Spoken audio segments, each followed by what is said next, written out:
वो उससे बात करने से बाज नहीं आता है। तुम सच बोलने से बाज नहीं आते हो, वो झूठ बोलने से बाज नहीं आता है, वो देर से ऑफिस आने से बाज नहीं आता है। तो कोई काम करने से जब कोई बाज नहीं आता है तो वहां पर हम इंग्लिश में एक फ्रेज यूज करते हैं, क्विट प्लस आईएनजी, या अगर फ्यूचर है तो वॉन्ट क्विट प्लस आईएनजी। आने वाले वक्त में वो बाज नहीं आएगा, तो वहां पर आप कहते हैं वॉन्ट क्विट प्लस आईएनजी। और अगर पास्ट है तो obviously didn't quit plus ING होगा कि वो बाज नहीं आया, अगर आपने कहना है। और अगर नहीं आता तो डजंट क्विट या डोंट क्विट प्लस आईएनजी आ जाएगा। ये तो टेंस के अकॉर्डिंगली होगा। लेकिन इंपॉर्टेंट पॉइंट ये है कि किसी चीज से बाज आना, उसे हम कहते हैं क्विट प्लस आईएनजी। अब ये किस तरीके से इस्तेमाल होगा इसको डिफाइन करूंगा।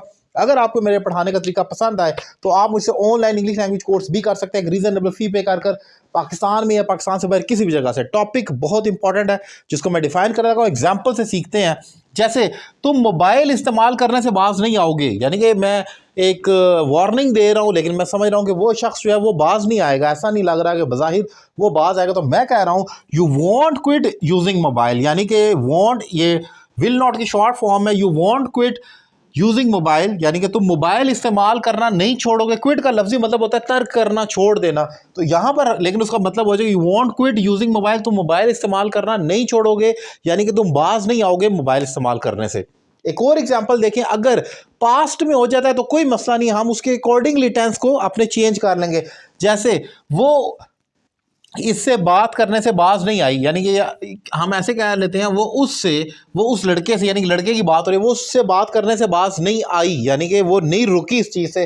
तो हम कहेंगे she didn't quit talking to him. यहां पर आप डिड नॉट के साथ आपने ये फर्स्ट फॉर्म प्लस आईएनजी लगा दिया। शी डिडंट क्विट यानी उसे नहीं छोड़ा उससे बात करना, she didn't quit talking to him. अगर मैं ये कह दूं वो उससे बात करने से बाज नहीं आती है, तो मैं कहूंगा शी डजंट क्विट। यहां पर मैं डिड की जगह डज का, she doesn't quit talking to him. यानी कि आप प्रेजेंट में, पास्ट में, फ्यूचर में, हत्ता के प्रेजेंट प्रोग्रेसिव भी कर सकते हैं, वो उससे बात करने से बाज नहीं आ रही है। अगर मैं कह दूं she is not quitting talking to him हो जाएगा, यानी कि क्विटिंग भी होगा, क्विट भी होगा, क्विट्स भी, क्योंकि ये एक डायनामिक वर्ब की तरह जो चेंज हो सकता है। ऐसा नहीं है कि क्विट हमेशा क्विट ही रहे। लेकिन यहां पर मैंने जस्ट समझाने के लिए एक स्ट्रक्चर लिखा है, क्विट प्लस आईएनजी वॉन्ट लिखा है। आप उसे डोंट भी कर सकते हैं, आप डिडंट भी कर सकते हैं, अकॉर्डिंगली टेंस के अकॉर्डिंगली।